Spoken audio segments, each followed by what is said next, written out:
जी आज आपने अपनी प्रेस में इसको क्यों छुपाया? आपकी पार्टी अपील में गई, आपकी पार्टी आईटीएटी में गई, आपकी पार्टी हाई कोर्ट में गई, आपकी पार्टी सुप्रीम कोर्ट गई है। आपने क्यों छुपाया? और जैसा हमने बताया, इनकम टैक्स में इस बात का प्रावधान है कि अगर आपके पास ड्यू है, आप ड्यू नहीं देंगे तो रिकवरी में आपका बैंक अकाउंट फ्रीज हो सकता है। और जहां तक मेरे को स्मरण आता है कि लियन 135 करोड़ का इनके बैंक अकाउंट पर कोर्ट ने डाला था कि आप 135 करोड़ मत छूइए, बाकी ऑपरेट करिए। देखिए समस्या क्या है, कांग्रेस पार्टी हिसाब किताब रखना भूल गई है। कोई दिक्कत नहीं है उसमें। जो हमारे वरिष्ठ पत्रकार बैठे हैं उनको याद होगा, कांग्रेस के एक अध्यक्ष होते थे, न खाता न बही, जो डॉट डॉट कहे वो सही। याद होगा लोगों को। मैं नाम नहीं ले रहा हूं, मैं नाम नहीं लिया। तो ये हो गया। अब मैं आपसे कहना चाहता हूं कि ये उनका 94-95 में 53 करोड़ लगा था, और उसके बाद बाकी भी इनका 14-15 से 20-21 मैंने बता दिया। और ये सारी बातें जो चल रही हैं, इलेक्टोरल बॉन्ड्स पर भी कहा है, बाकी कहा है, मेरे में डॉक्टर पात्रा उस पर बोलेंगे, क्योंकि बहुत धन्यवाद। हाँ, बस 2 मिनट और। Don't become impatient like Rahul Gandhi. Of course not sir. Cool. तो मैं कह रहा था कि ये क्या मतलब है इसका? कितना झूठ बोलेंगे राहुल गांधी आप? और आज राहुल गांधी ने कोर्ट के बारे में कहा है, इलेक्शन कमीशन के बारे में कहा है, मीडिया के बारे में कहा है, सब चुप हैं। Rahul Gandhi ji please apologise for castigating these institutions. आप कोर्ट गए हैं ना, दिल्ली हाई कोर्ट में रिजेक्ट हुआ है ना आपका, सुप्रीम कोर्ट में 1-4 को सुनवाई है ना आपकी, आप आईटीआईटी अपील में गए ना, आप ट्राइब्यूनल में गए ना, तो आप कोर्ट के प्रोसेस में गए कि नहीं गए? तो आप कैसे कह रहे हैं कि कोई सुनवाई नहीं हो रही है आपके? वैसे क्या कहा जाए? मैं तो आपसे कई बार बात कर चुका हूं, इस परिवार ने किस तरह से नेशनल हेराल्ड की 5,000 करोड़ की संपत्ति हथिया ली, वो भी केस चल रहा है, चर्चा कर चुके हैं कि बिना सिर्फ 50 लाख के इन्वेस्टमेंट पर 5,000 करोड़ की संपत्ति परिवार ने ले ली, जिस ट्रस्ट में सोनिया जी और राहुल गांधी के 76% शेयर थे। तो मित्रों, मुझे लगा कि देश को यह बताना जरूरी है। तो राहुल गांधी जी, आपकी हार तय है। सोनिया जी, आपकी हार तय है। देश मोदी जी के साथ आगे बढ़ना चाहता है, लेकिन आज आपने दुनिया में भारत के लोकतंत्र को बदनाम किया है।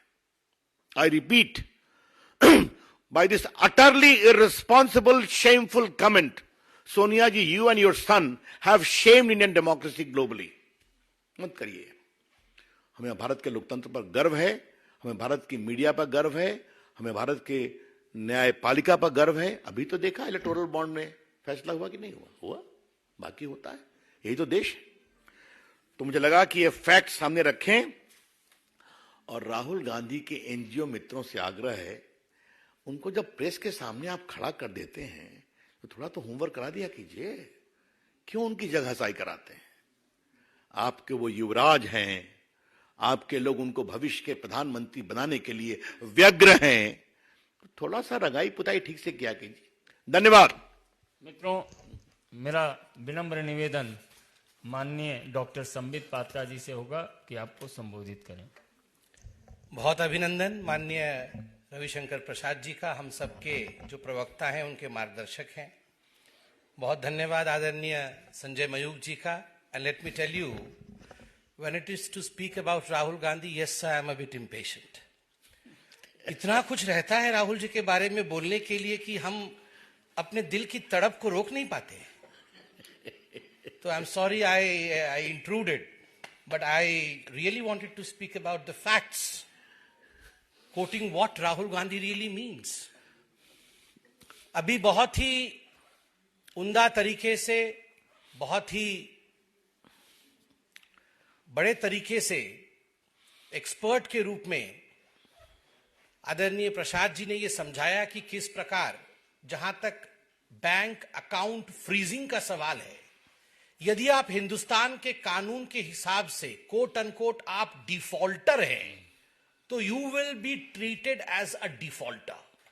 ये जो सेंस ऑफ एंटाइटलमेंट है गांधी परिवार की, हम डिफॉल्ट भी करेंगे और डिफॉल्ट करने के पश्चात हमें इस देश के कानून के प्रावधानों को पालन करने से राहत दिया जाएगा। The era of this kind of entitlement is over under Prime Minister Narendra Modi. ये एरा नहीं है अब, चाहे आप गांधी परिवार के ही क्यों ना हो सकते हैं। और दूसरी बात जो मैं कहना चाहता हूं, remember it is not the bank account of the Congress party which is frozen, it is the Congress party which is frozen. Congress party आज फ्रोजन है। आप सोचिए, हम आश्चर्यचकित हैं, रात भर सोते नहीं है हम में से कुछ लोग। कभी कभी 2 दिन 3 दिन जब सीसी की मीटिंग होती है, माननीय प्रधानमंत्री आते हैं, 4 बजे प्रधानमंत्री यहां से जाते हैं। जब हम 10 बजे सुबह जगते हैं तो हम देखते हैं प्रधानमंत्री के 2 रैलियां समाप्त हो चुकी। जो देश का प्रधानमंत्री, जिस देश के प्रधानमंत्री सुबह 4 बजे जाकर के हम 2-1 दिन में थक जाते हैं, हर दिन का रूटीन प्रधानमंत्री नरेंद्र मोदी जी का है 4 बजे जाना, 6 बजे कहीं और पहुंच जाना, 9 बजे लोगों के बीच में रहना और फिर 4 बजे तक यहां कार्यालय में बैठक करना। आपको क्या लगता है कौन जीतेगा? पसीना और मेहनत, पी से पसीना, एम से मेहनत। पसीना बहाया है मोदी जी ने, मेहनत की है मोदी जी ने। जीत पसीना और मेहनत की होती है, पीएम ऐसे ही कोई नहीं बन जाता है। बॉन्ड्स के बारे में बात हुई, हिसाब का किताब भी है यहां पर। बिना हिसाब किताब के नरेंद्र मोदी जी के युग में बात नहीं होती। कागज है हमारे पास। बताइए, आज भारतीय जनता पार्टी के 303 सांसद है, 55% जो आज मेंबर ऑफ पार्लियामेंट है वो बीजेपी के हैं। 48 सांसद, 9% सांसद कांग्रेस पार्टी के हैं। 11% सांसद, 24